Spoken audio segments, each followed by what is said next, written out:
make your life a hell of a lot easier when it comes to this. And also you'll acquire customers for a much lower cost.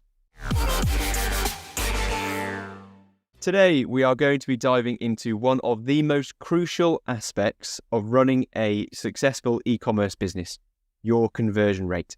If you've been struggling to turn your site visitors into paying customers, then this episode is for you. We'll be breaking down the 3-step PTO method, which are the 3 pillars that will determine your Shopify store success. So Lewis, I know this is a method that has transformed many of our students' businesses.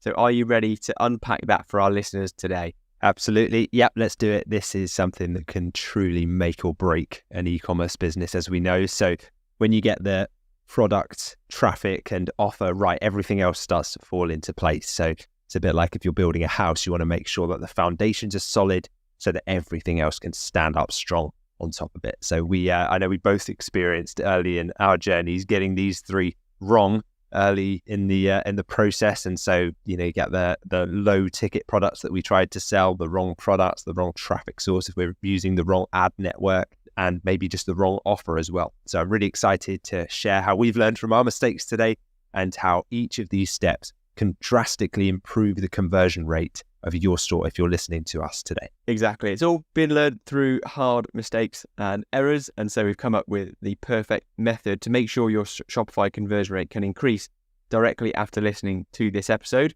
So the PTO method, may have never heard of it before, wouldn't blame you, but you're going to understand by the end of this episode exactly what that is. And the order that those letters are in, so products, then traffic, then offer, is very important because it's in order of importance. And you'll see that as we go through the episode. So firstly, Lewis, the first step of that method is product. So can you explain why product is the most critical factor in the PTO method? Yeah, this is the foundation that everything else stands on. So the quality of the products that you're selling is directly tied to the suppliers that you work with. And if you're using a model like our home turf advantage model of dropshipping, where we work with high ticket products, we sell higher priced, higher value items, often from UK based suppliers. If you're doing that and you're dropshipping with these reputable local domestic suppliers, your product quality is naturally going to be higher in most cases. And so this reduces things like returns and complaints, and it just increases your customers' overall satisfaction with the process of purchasing from you. The other thing is trust and reliability that starts to build as well. When you sell higher quality products from these reliable suppliers, customers have a good experience, therefore they trust your brand more. And so this trust then translates for you as a business owner into higher conversion rates because customers are more likely to purchase when they know they're getting something of value. They leave nice reviews, you can showcase those reviews, social proof. And so before you know it, your conversion rate starts to increase as well. I know that when I signed the first premium suppliers in the UK, so I'd originally signed some suppliers that I wouldn't class as premium suppliers. These were more probably easier access, lower barrier to entry, drop shipping, wholesale type retailers that I thought, or suppliers that I thought would work for our business. But I realized that firstly, there was not much demand for those products. Secondly, when we did sell the products, the suppliers weren't great. They weren't very responsive. The margins weren't great. And if ever there was a problem, the suppliers were not really anywhere to be seen. They were reluctant to help. But as soon as I signed the first premium supplier, I just realized how much less stress was involved in this whole process. And it meant for me, the benefit for me as a business owner was that I could sleep easily knowing that my customers would be happy. That the sales of the products that were going out meant that I was building a business that would have a sustainable future. So these high quality product sales lead to repeat purchases, obviously, because if a customer is happy, then they're more likely to come back. Even if they don't come back though, they leave a nice positive review, or they might tell a few friends or family members. So your word of mouth referrals start to increase. So it's not just about that initial sale, it's about building a brand that customers will come back to and return to time and time again. You're building yourself a financial future, a stable, repeatable business. So we're in this for the long term, and the better that the products you sell, which is the first part of our PTO formula here, the longer that you stay in the game, because that's what everything else is contingent on this part. So it's the difference between planting a tree that bears fruit for years versus one that withers after a single season. You want the one that you can constantly harvest and reap the rewards of for years to come. Exactly. So I think the biggest takeaways I've had from my dropshipping business in terms of improving the conversion rate has been the products that I'm selling and the suppliers that I'm working with. There's kind of two stages to this. So firstly, Lewis, we've both had that experience of working with low ticket suppliers on AliExpress, selling poor quality, cheap products from the other side of the world. And I didn't realize how wrong I was until I then worked with UK high quality suppliers in terms of the difference in conversion rate between the two. It's absolutely massive because you've actually got products that are in demand and are actually high quality that you can stand behind and customers can see straight through a low ticket option. So that was the first big step. And then the step that you've described as well is actually once you've got a high ticket dropshipping store, the next big uptick I had in my graph of conversion rate was when I went on to sign better suppliers, add new products onto my store. And when I added the products and suppliers that are really in demand, that made the biggest difference to my overall conversion rate by selling the right products. So once you've got the right products, which will make the biggest difference to the conversion rate, you also need to make sure that the right people are actually looking at those products, so people that are actually interested in purchasing those products. So how would you ensure that the traffic that you get onto your store, which is part 2 of the PTO method, is correct so that you can increase that conversion rate even more?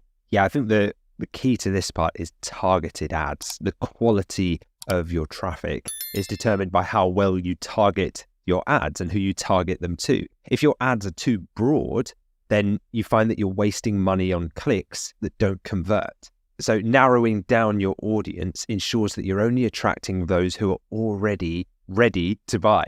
And so we hear lots of people reaching out to us early in their journeys, maybe before they've started, working with us or joined our program. And they'll say, I already have a dropshipping store. I've already launched one, and I've spent about £1,000 on Facebook ads, or I've spent 1,000 on TikTok ads, or I've spent 1,000 on Google ads, and I've had loads of clicks, loads of impressions, loads of traffic, but I haven't made any sales. And that to me is probably the most indicative evidence that not all clicks are created equal, because with 1,000 high quality targeted clicks from customers that are genuinely interested and want what you have, if the offer stacks up and the price is good and your site works, then you should have made at least a few sales in those 1,000 clicks. And so the question is, who was doing the clicking? Who's the person behind the mouse? What were they looking for? Were they even looking for anything, or were they just scrolling and they clicked you either by accident or because they were curious? Or were they not even humans clicking? Were they bots? Were they people that are out of the market that you even serve in a different country? So it all comes down to the targeting of this and making sure that the algorithm is in tune on the ad network with who you're actually going after, who are your target customers. And so focus on attracting visitors who are already searching for your products, and you'll make your life a hell of a lot easier when it comes to this. And also you'll acquire customers for a much lower cost. It reminds me of a really good example, a kind of a story analogy by the copywriter. I think it was Gary Halbert that first said this one. And he said, he posed this question to an audience and said, if you were going to open a hamburger stand and you could only have one competitive advantage, what would it be? And people were like, it would be a good location, best location, or no, it would be the best quality beef. Like that would be the thing. Or someone else was like, price, it would be price. It's all about, being the lowest price. And people shouted out all these various answers and he was just shaking his head at each one.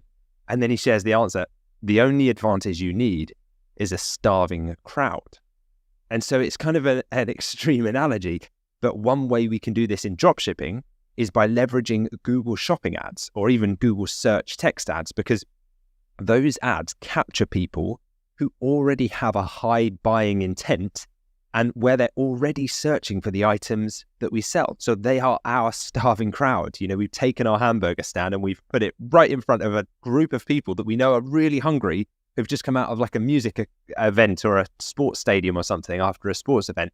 And they're really hungry and they're ready to go and they're searching for food. So it's like, well, then put our market there. It's really simple when you think about it.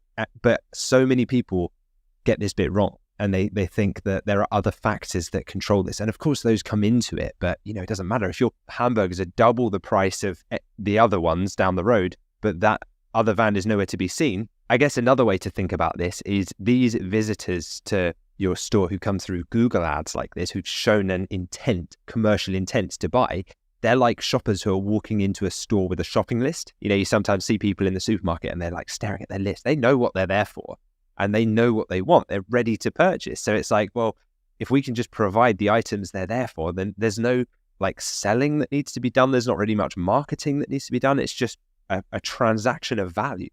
And so once you're up and running, continuing to monitor and optimize your campaigns will allow you to really trim the fat and the wasted spend from those campaigns and improve that traffic quality over time.